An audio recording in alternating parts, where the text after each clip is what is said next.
भारतीय सेना ने 3 घंटे में पाकिस्तान की 20% वायुसेना खत्म कर दी। लेकिन मजे की बात देखिए कि पाकिस्तान की सड़कों पर जीत का जश्न मनाया जा रहा है। सड़कों पर बड़े बड़े पोस्टर लगाए गए हैं कि हम भारत से जीत गए हैं। पूरा पाकिस्तान मानो अफीम खाकर पड़ा है। पूरा पाकिस्तान पागल हो चुका है और इसी पागलपन में पाकिस्तान ने तुर्की के एक मीडिया संस्थान में ऐसा बयान दिया है जिसे सुनकर आप हैरान हो जाएंगे।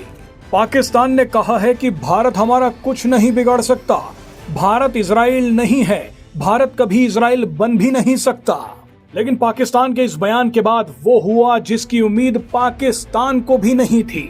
दरअसल पाकिस्तानी सेना का प्रोपेगेंडा चलाने वाली दुकान यानी इंटर सर्विसेज पब्लिक रिलेशन के महानिदेशक लेफ्टिनेंट जनरल अहमद शरीफ चौधरी ने तुर्की की अनाडोलू एजेंसी से कहा है कि भारत इजराइल नहीं है और पाकिस्तान फिलिस्तीन नहीं है।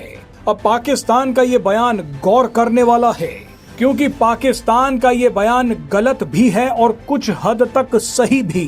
पाकिस्तान के इस बयान में आधी सच्चाई ऐसी है जिसे सुनकर आपको झटका लगेगा। लेकिन पहले देखते हैं कि पाकिस्तान का ये बयान आधा गलत क्यों है। दरअसल पाकिस्तान ने कहा कि वो फिलिस्तीन नहीं है और भारत इजराइल नहीं बन सकता। तो हम पाकिस्तान को बता दें कि भारत ने पाकिस्तान पर जो हमला किया है, ऐसा हमला तो इजराइल फिलिस्तीन पर भी नहीं कर पाया। भारत ने 3 घंटे में पाकिस्तान की 20% वायुसेना खत्म कर दी। 11 एयरबेस उड़ा दिए। चीन और तुर्की से खरीदे गए drone, missile, air defence system और लड़ाकू विमान नष्ट कर दिए। पाकिस्तान के पास फिलिस्तीन से 100 गुना ज्यादा हथियार हैं, लेकिन इसके बावजूद पाकिस्तान अपनी रक्षा नहीं कर पाया। भारत पाकिस्तान में अंदर घुसकर मारकर आया है। फिलिस्तीन के पास तो सस्ते रॉकेट्स हैं, लेकिन पाकिस्तान के पास तो परमाणु बम है। मगर फिर भी भारत ने पाकिस्तान की जड़ें हिला दी। पाकिस्तान का हाल फिलिस्तीन और गाजा से भी बुरा कर दिया। पाकिस्तान की ऐसी पिटाई देख खुद इजराइल ने फोन मिलाकर भारत को बधाई दी है।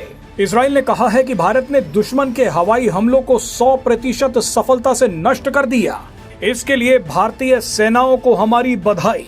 पाकिस्तान को यह समझ लेना चाहिए कि भारत को इजराइल बनने की जरूरत नहीं है, इजराइल को कॉपी करने की जरूरत नहीं है। भारत ने जो ताकत दिखाई है उसे देखकर तो खुद इजराइल भी हैरान है। बहरहाल अब आते हैं उस बात पर जो पाकिस्तान ने बिल्कुल सच कही है। पाकिस्तान ने जब ये कहा कि भारत इजराइल नहीं बन सकता, तो वो बात कुछ हद तक सही भी है। ये हम इसलिए बोल रहे हैं क्योंकि इजराइल में ऐसे बहुत कम लोग हैं जो अपने ही देश से गद्दारी करें, जो दुश्मन हमास के साथ मिल जाएं। लेकिन भारत में आपको आज भी पाकिस्तान की तारीफ करने वाले मिल जाएंगे। कई ऐसे यूट्यूबर्स हैं जो पाकिस्तान के इशारे पर भारत की खुफिया जानकारियां बेच रहे थे। ट्रैवल चैनल चलाने के नाम पे इन लोगों ने न जाने भारत की कौन कौन सी खुफिया जानकारियां पाकिस्तान को दी होंगी।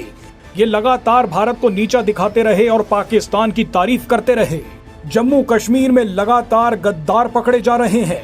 उत्तर प्रदेश हो या कोई और राज्य, हर जगह पाकिस्तान प्रेमी बैठे हैं। आपको ये सब इजराइल में देखने को तो बिल्कुल नहीं मिलेगा। ये सब देखकर हम कुछ हद तक कह सकते हैं कि भारत इजराइल जैसा तो नहीं बन पा रहा है, क्योंकि भारत में ही बैठे कई लोगों की वफादारी पाकिस्तान के साथ है। अब तो एक नया बवाल भी शुरू हो गया है। भारत के ही बड़े बड़े नेता मोदी सरकार से सबूत मांग रहे हैं कि बताइए आपके कितने विमान गिरे, लेकिन चीन और तुर्की की कैसी धज्जियां उड़ी उस पर ये सभी खामोश हैं।